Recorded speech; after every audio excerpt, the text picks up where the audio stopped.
And what you'll see is companies that are going to be able to manage their operating costs. Small companies will be able to acquire more, and assuming interest rates continue going down, can probably invest more in the businesses and grow their businesses. And then middle market businesses will also be able to start expanding into the enterprise space.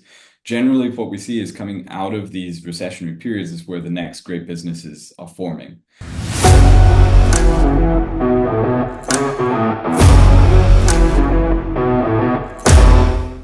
Well, Hamish, first of all, why don't you just tell us something about your organization? What is Motive and what is the organization's mission?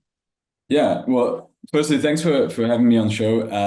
So Motive, we build hardware and software that powers the operators of the physical economy. So we develop everything from IoT devices on the edge, cameras, as well as asset gateways. But we also develop the software that helps you interpret the information coming off those devices. So we'll help you with driver coaching, safety, ensuring the profitability or efficiency of your business is well managed through software.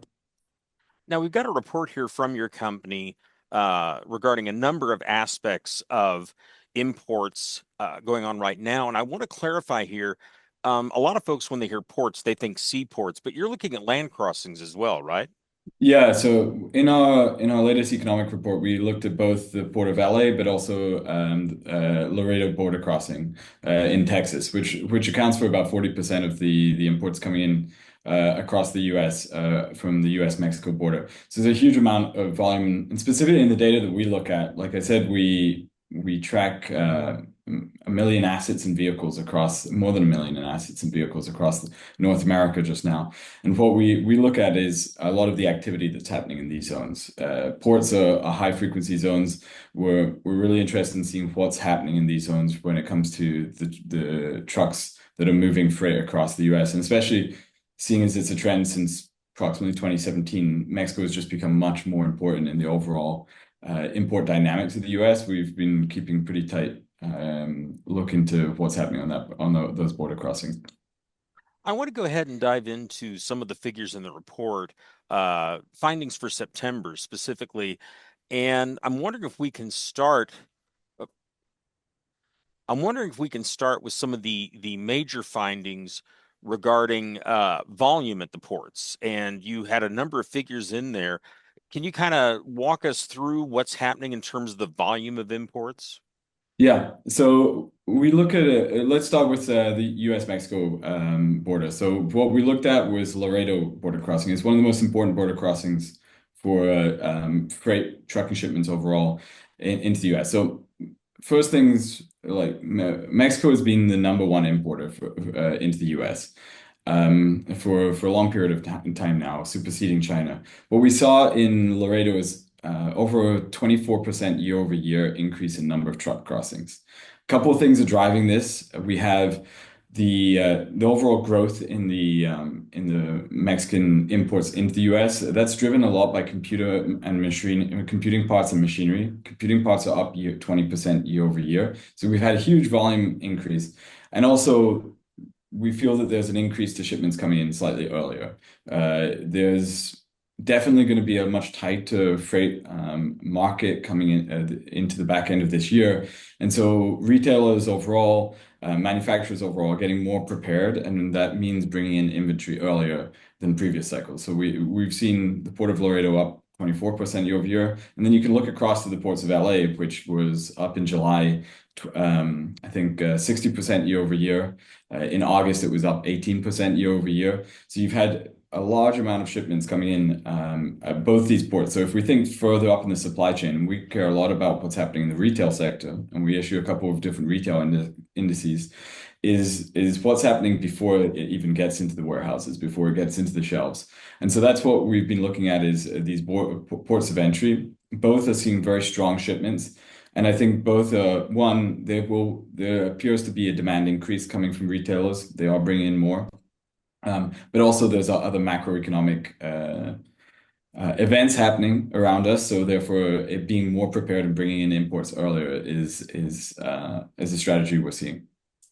A few months ago, your report indicated that Mexico had become the US's top trading partner, and the Laredo figures would certainly seem to support that. But the LA figures, especially year over year, I know that LA takes in a lot of stuff from a lot of different countries rather than just one, Yeah. but it would seemingly indicate a degree of continued strength in terms of imports from China. Can you walk us through what is the reality and do the figures show that or not? Yeah, so actually, something that's interesting is in general, China's been down as an importer. If we look at figures before 2022, 2021, we saw far larger imports in general coming in from China. And I think what we did see, though, last month in July and August, when we look at the import figures, is that we have seen a big boost in July for China imports. I think a lot of this has been also bringing freight forward through our ports. It's still, if you look at it compared to 2022, we're still down versus what were the imports that were very much at the peak of sort of China imports into the US so far. We have seen a boost, but I think part of it is also driven by the fact that we are bringing some freight forward into the end of year cycle because of uncertainty on the East Coast ports. As well as in general uncertainty in different parts of the supply chain. That means that you have to be more prepared as an importer and especially as a retailer in the US. So I'd say it's more of a story of Mexico getting much stronger. China has flattened and decreased over that period of time. And if you think about the overall US economy also growing during that time, China's just not growing alongside the US. One of the things that's mentioned in relationship to those figures is the potential that some of this is nearshoring of manufacturing. And it would seem to me that would shift some traffic from seaports to ground transportation. And of course, our audience is very interested in the ground transportation in the trucking industry. What do you see ahead in terms of that? Yeah, so you're completely right, and I think we've already seen for our direct investment going into northern states of Mexico, bordering states, increasing dramatically over the last couple of years. So that means a lot of manufacturing hubs are being built out in these northern regions, which means the supply chain needs to go alongside it.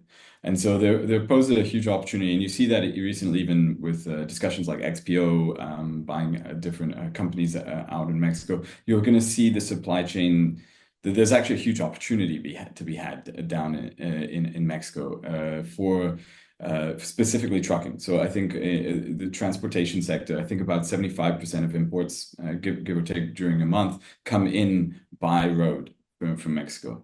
And so it's a huge amount that's coming in by road. And so therefore, with the growth rate that we're seeing, and also these investments, building manufacturing sites, building distribution centers, those are long-term investments for companies. So it's not something that will go away in a short period of time.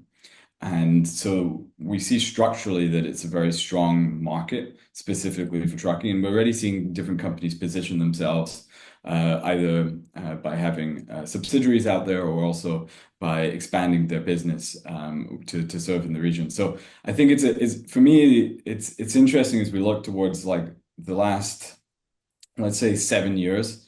We've had so many events that have happened almost every single year that structurally impacted the supply chain and specifically impacted kind of the freight economy when we think of the COVID years, the road freight economy in the US. And I think what we also look for is a couple of things. I think there's the near-term macro things that impact the day-to-day of your business, and then there's structural long-term changes around the diversification of the supply chain. And I think that is one of the themes that's really coming out is regardless of even where the imports are coming, there will be other ports that will open beyond Mexico in terms of import locations into the US and Vietnam seeing a huge increase as well. Colombia is another region that's seeing benefits. But the diversification of your supply chain is important for companies now. There was probably an over-reliance at one period of time on single ports, single countries for your manufacturing. And right now that's not a strong basis with which to have a lot of your business. And we're seeing that just now, even that I think you'll see a lot of, even with what's happening on the East Coast with the looming strikes, you're seeing a lot of retailers, a lot of different companies are more adept at managing these macro changes because they're completely outside of their control. But there are things that you can structurally build in your company to diversify away from that. And nearshoring is one of those. And you'll see other methods also being used. Something that kind of came to my mind as I was listening there over the last couple of responses you had is you've talked a lot about the opportunities there at the southern border. But some of the companies, I think you mentioned XPO, for example, you're talking there about much larger motor Yeah. carriers. And of course, a lot of our listeners are smaller motor carriers. Is there less of an opportunity for those smaller motor carriers in these border zones, or are they looking at some potential opportunity there as well? I think there's opportunities across the spectrum. I think what I see is almost the fact that large companies are structurally positioning themselves gives one indicator, which is that there's long term in this. Companies won't at that size won't take these decisions without a long term viewpoint towards its growth. So when you think about smaller companies and medium companies, and I've said this a few times actually, we've gone through one of the worst freight recessions ever. 56,000 companies have gone out of business from the peak of Q3 2022. This has been a very painful time for the industry, but a lot of companies have got a lot more efficient at managing their businesses, bringing down their operating costs, trying to manage within a very low rate per mile.